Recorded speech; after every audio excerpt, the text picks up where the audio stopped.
The storm rolled over the valley like a wounded animal, snarling against the wooden walls of the small church where the townsfolk had just buried Samuel Whitlock.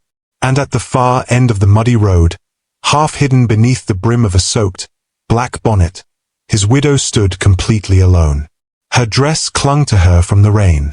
Her hands trembled as she tried to lift her veil. But it was her eyes, red, swollen, desperate to hide, that made every murmuring whisper behind her cut deeper than any winter wind. She should have cried louder at the service, someone whispered. She ain't grieving. She's ashamed, said another. Maybe she's hiding something. The words followed her like stones thrown at her back. She kept walking, step after slow step, trying to swallow the grief she no longer had the strength to carry. She didn't want anyone to see the truth. Not the pain, not the loneliness, not the guilt she had buried far deeper than her husband. Her breath broke. Her vision blurred. And when she finally reached the edge of town, she leaned against the fence post like a woman twice her age. That was when she felt it. A presence, silent but heavy, like a mountain shifting behind her. She turned.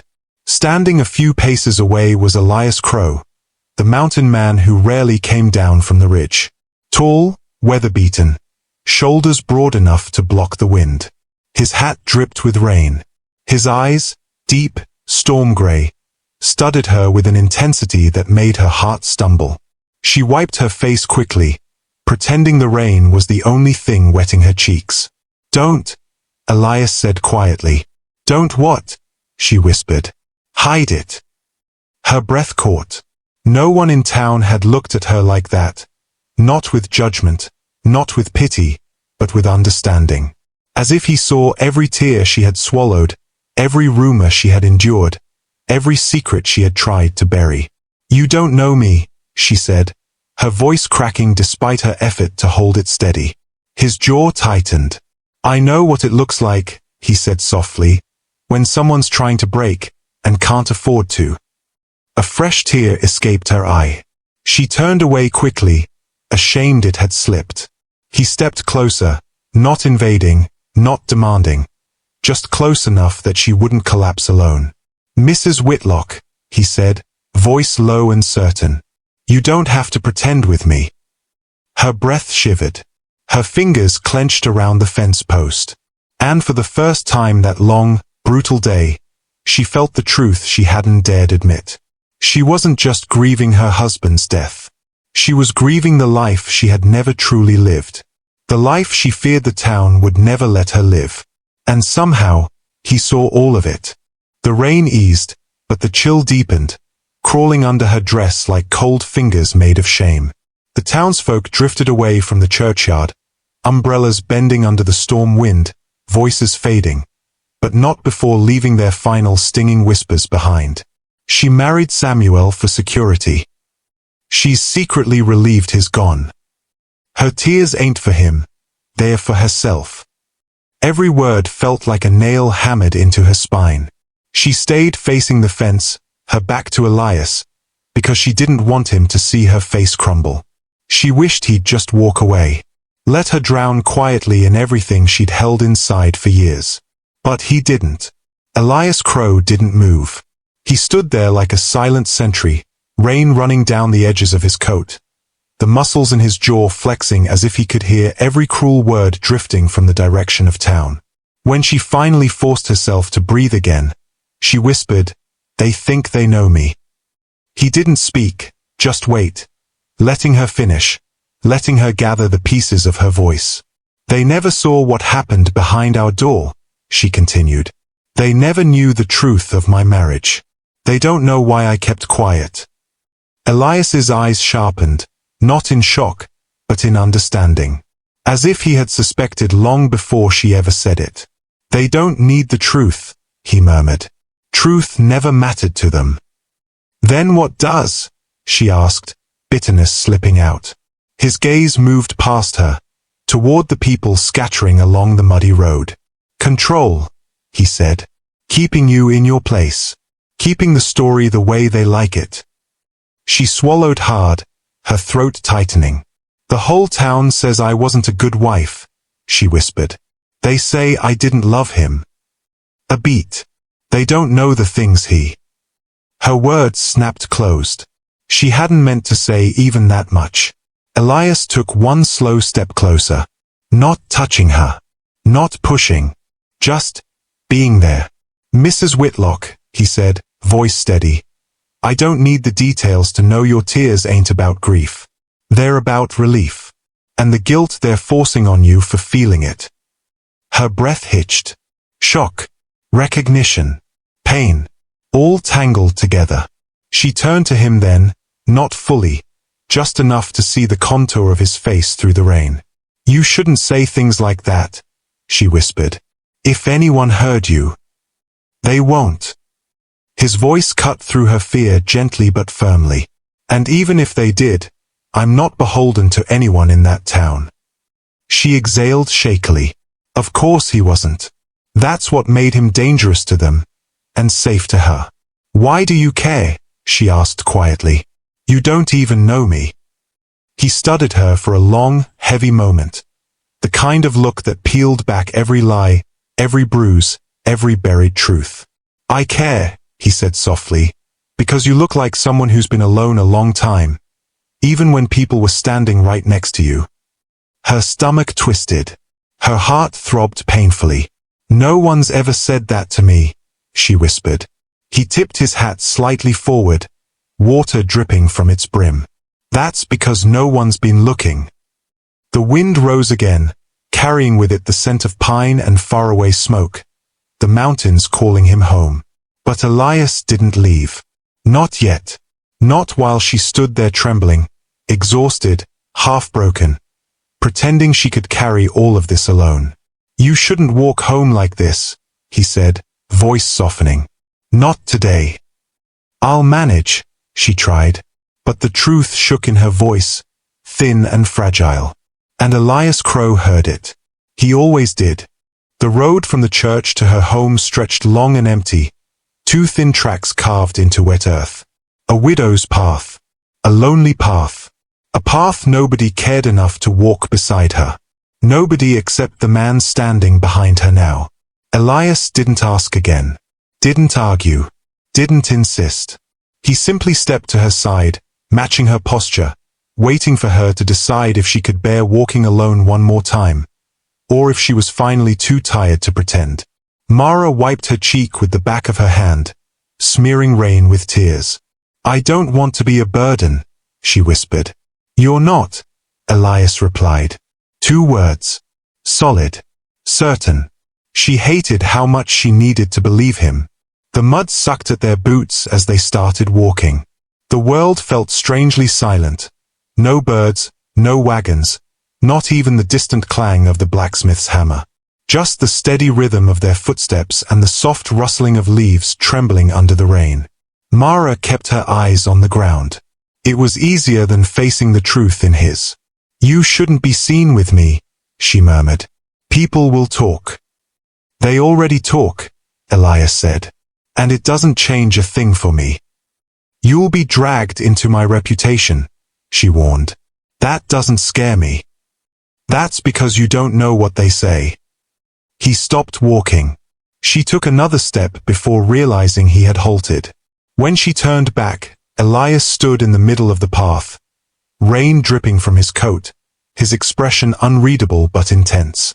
Then tell me, he said quietly. Tell me what lie they've pinned on you so tight you started believing pieces of it yourself. Her throat closed. He saw right through her. They say I couldn't keep my husband happy, she whispered. That I wasn't enough.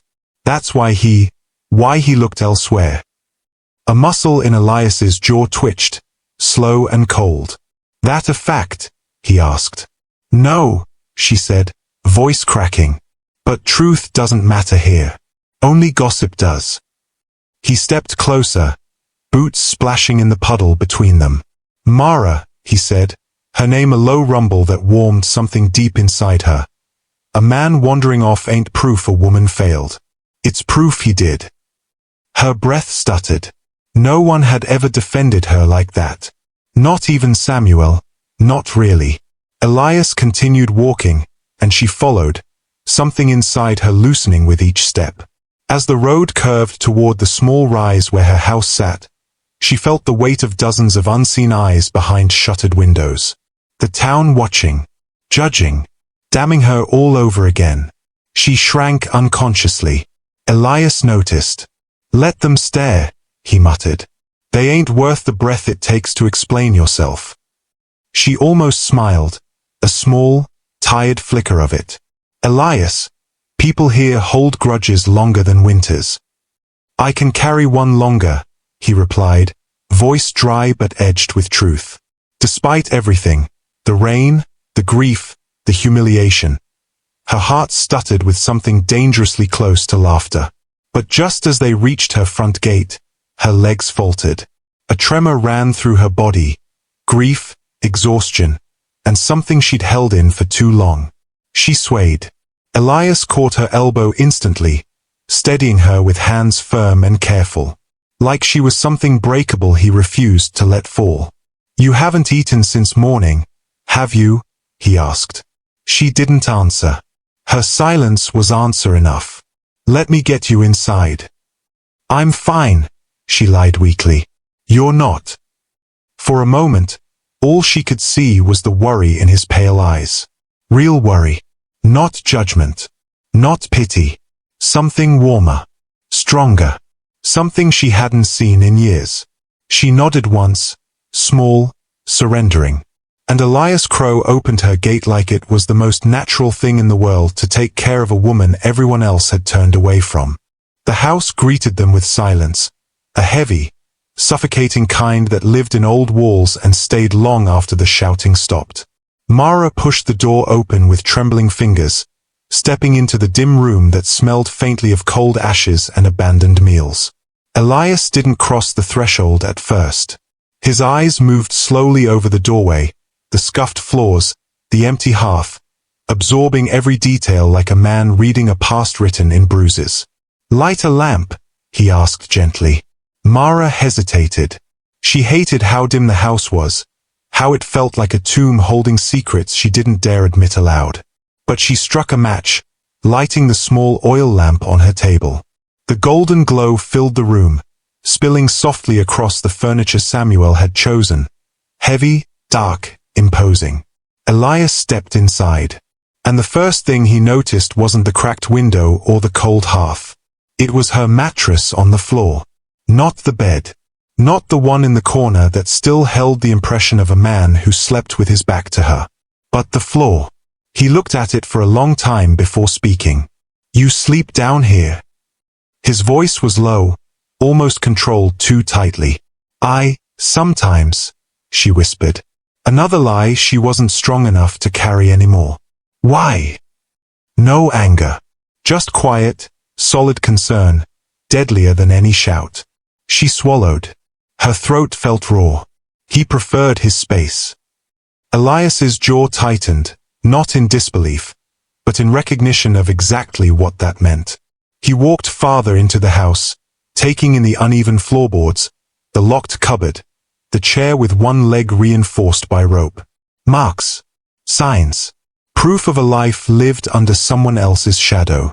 Mara felt exposed, as if her shame were laid bare in the cracks of the room. "You don't have to look at all this," she murmured. "Yes," Elias said gently, "I do." "Why?" "So I understand what you survived." Her chest tightened. No one had ever asked what she survived. Everyone only asked what she did wrong. He moved toward the fireplace and crouched, lifting a cold kettle with 2 fingers. "You haven't cooked in days." "I haven't had the strength." "And nobody helped?" he asked quietly. She laughed, a small, broken sound. "No one helps a woman they blame." Elias straightened slowly, turning to her. "You always this alone?" She looked down. "Always." A moment of silence stretched, a heavy, aching thread between them. Then Elias stepped closer and touched the edge of her sleeve. Barely, gently, asking permission without words. "Mara," he said quietly, "you don't have to keep pretending you're fine." She blinked hard. I don't know how to not pretend, she whispered. His expression softened, still rugged, still carved from someone who'd seen seasons of hardship, but suddenly more human than anyone she'd ever known. Then let me teach you, he said. Her breath caught.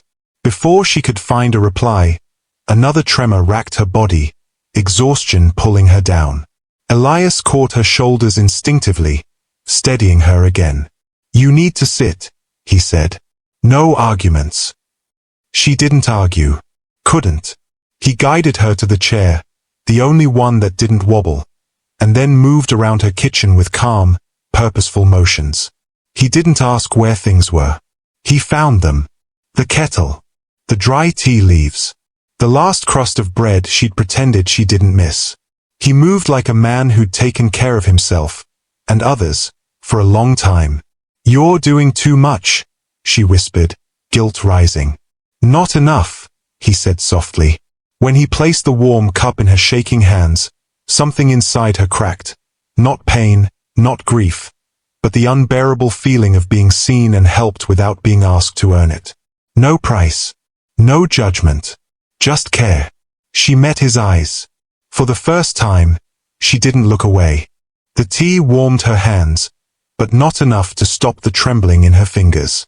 Elias sat on the edge of the table, not too close, not too far, just within reach if she needed support, far enough if she needed distance. He understood space in a way her husband never had. He understood silence, too.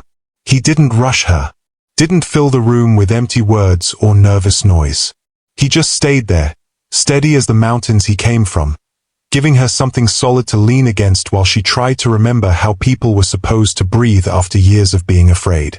After a long moment, he said quietly, You want to tell me what really happened?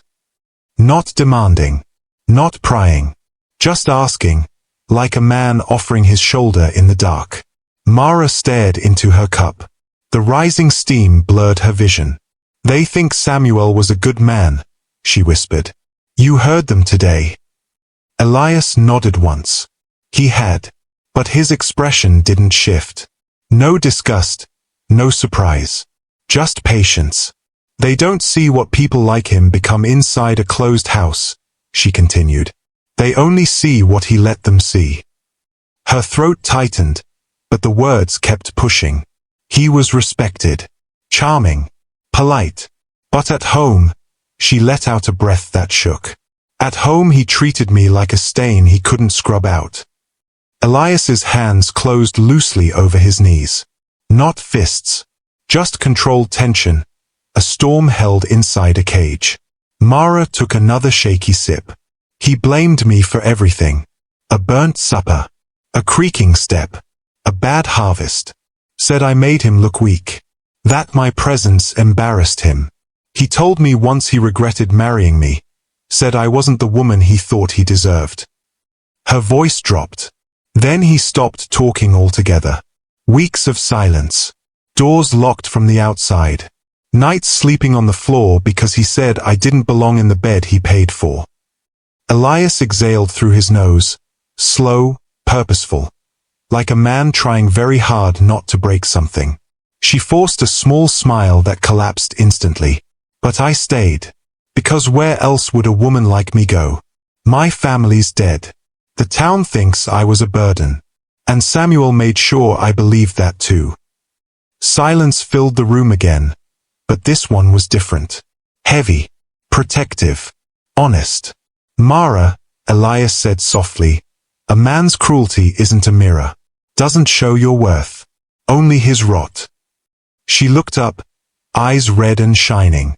The town won't believe that. I don't care what the town believes. His voice was low, firm, unshakable. I care what's true. Her lip trembled. She looked down. I shouldn't be talking about this. It's wrong to speak ill of the dead. Elias leaned forward slightly, the lamplight catching the sharp lines of his jaw. He spoke ill of himself when he treated you that way. Something in her broke, quietly, painfully. Not the collapse of fear, but the collapse of pretending. It feels wrong to feel free, she whispered. And there it was. The confession she hadn't dared say. The thing she'd been swallowing all day, all week, maybe for years. Elias dropped his gaze to her hands, small, trembling, clutching the cup like it was the only steady thing she owned. "You're not free yet," he said. "But you will be."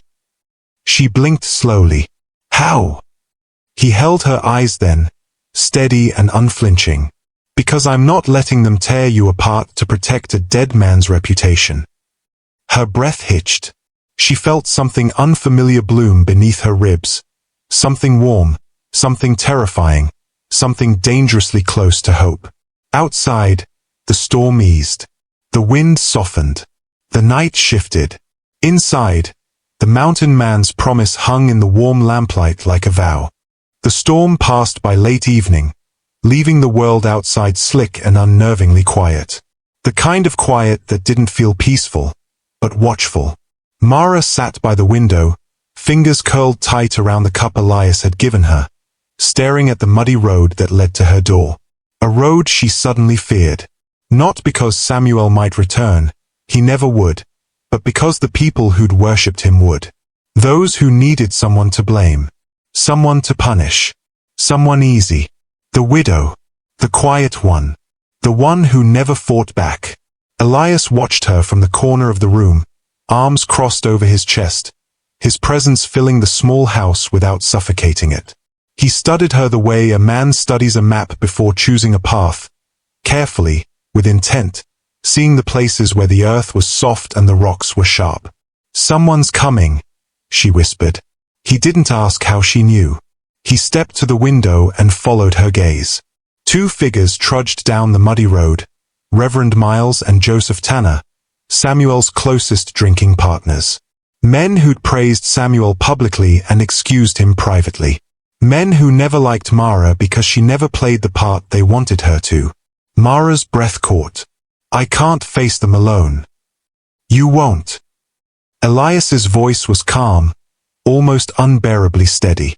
"They'll twist everything," she whispered, panic tightening her chest. "They'll say I didn't care enough. That I didn't grieve right. That I made Samuel's life harder. They'll make me the villain." Elias stepped closer, placing his hand over hers on the edge of the table. Not gripping, not claiming, just anchoring her so she wouldn't drift into fear. "You survived a man who wanted to break you," he said quietly. "You can survive the opinions of men who never mattered." But she shook her head, tears rising again. "They'll judge. They'll accuse. They'll say things that—" "They'll speak to me," Elias said. Mara froze. "What?" He turned to her fully, his expression carved from something solid and unbending. "You don't owe them your pain or your explanations. If they want answers, they can talk to someone who isn't afraid to shut their mouths." Her heart stuttered. "You can't get involved. They'll hate you too." "They already do," Elias replied with a half-smile that was more bitter than amused. "I come down from the mountains twice a season. That's enough to make me the devil in their stories." Before she could argue, a sharp knock rattled the door, quick, loud, impatient. Mara flinched. Elias didn't. He stepped between her and the door, blocking their view of her entirely as he pulled it open. The Reverend stood outside, hat dripping, expression pinched with a mix of fake sorrow and real suspicion. Tanner hovered behind him, arms crossed, eyes sharp with the kind of hunger men get when they smell scandal. "Evening, Crow," Reverend Miles said stiffly. "We came to speak with the widow." Elias didn't move aside. "She's resting," he said. "We won't take long. She won't be speaking tonight." The Reverend's jaw tightened. "This is a matter of moral concern." "No," Elias said calmly. "This is a matter of letting a grieving woman breathe." Tanner leaned forward, trying to peer around Elias. "Funny how you're the one answering the door for her. Folks are already talking." Elias didn't blink. "Let them." Mara's heart pounded. These men were used to pushing, used to bending the truth until it snapped in their hands. The Reverend straightened. Crow, if the widow has nothing to hide, she should speak openly. Elias stepped half a pace forward, slow, deliberate, unmistakably protective. She owes you nothing, he said coldly. Not now. Not ever. For a moment, no one breathed. Even the rain seemed to hold still. Then the Reverend's face tightened with frustration. Tell her we'll return tomorrow. Avoiding questions never ends well. Elias's expression didn't change. It will end just fine. He closed the door. The latch clicked softly, more final than any slammed door could have been. Mara pressed a hand to her mouth, her breath shaking, her shoulders trembling with a mix of fear and relief. She sank into the nearest chair, tears slipping silently down her cheeks, not from sorrow, but from the jarring shock of being defended so fiercely. Elias turned toward her. You're shaking, he murmured, crouching down so he could look her in the eyes. No one's ever stood up for me, she whispered. Not like that. Not ever. His voice softened. Then it's long overdue. Mara closed her eyes, a shuddering breath leaving her chest. For the first time in years, she didn't feel entirely alone in that house. For the first time, she wasn't sure she wanted to be. Mara barely slept. Even with Elias sitting near the cold hearth, arms resting on his knees, hat tilted low, her mind replayed the knock on the door again and again. The men's voices, their accusations, the threat beneath their politeness. Every cruel word she'd endured before Samuel died came back like a bruise pressing from the inside. But Elias didn't move the whole night. A silent guardian carved from shadow and lamplight. When dawn crept in through the window, pale and cold, Mara found him still in the same position, eyes open, watching the world wake before she did. She pulled her shawl tighter around her shoulders. They'll come back, she whispered. A truth, not a fear. I know, Elias said. What will you do then? Whatever I have to. She swallowed. You barely know me. You don't owe me this. Elias lifted his gaze to her, slow and steady. Mara, nobody has to know someone to protect what's right. A knock at the door cut through the quiet like a blade. Not hesitant. Not polite. Hard. Purposeful. Elias stood. Mara froze. Then came a second knock, louder, followed by the Reverend's voice, clipped and sharp. Mrs. Whitlock, we know you're awake. We need to finish yesterday's discussion. Elias didn't open the door. He didn't even move toward it. He listened. 3 men. One shifting his weight on the porch. 2 steps on the gravel outside the window. They didn't come to talk, he murmured. They came to corner you. Her breath shook. What do they want from me? Your silence, Elias said quietly. And your guilt. But why?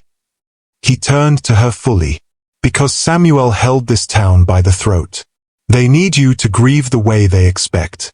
If you don't, it makes people wonder what kind of man he really was. She felt her stomach drop. So they'd rather bury the truth. They already did, Elias said. Alongside him. The doorknob rattled. Mara gasped. They're trying to force it open. Elias stepped forward and placed his palm flat against the wood, just his hand. But the door instantly stilled, as if the force on the other side met something immovable. This house isn't theirs, he said, voice low. Joseph Tanner's voice rose through the cracks.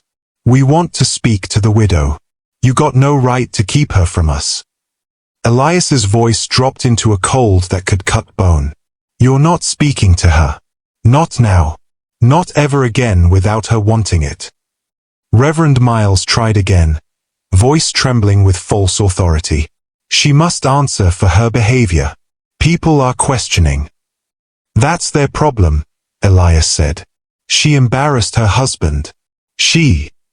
Elias opened the door. Not fully. Just enough for the 3 men to see the look in his eyes. All the color drained from their faces. The Reverend stumbled back 1 step. Tanner swallowed hard. The third man looked at Mara behind Elias and paled further. "You come to her door one more time," Elias said, voice steady as stone, "and you'll answer to me." "This is a town matter," Tanner snapped weakly. "No," Elias said, "this is a cruelty matter." They didn't know how to respond to that. Cowards rarely do. Elias stepped forward, forcing them backward without touching them. If Samuel Whitlock wanted a silent wife, he took that with him to the grave. Mara felt something lift inside her. Slow, warm, frighteningly tender. The Reverend tried one last time. "You're interfering in something you don't understand." Elias's voice turned lethal in its calm. "I understand enough to know she's not yours to break." The three men faltered, argued among themselves in hushed voices, then finally stepped off the porch. As they retreated down the road, Elias closed the door gently, not slamming it, not marking victory, just ending it. For the first time since Samuel's death, Mara's knees gave out.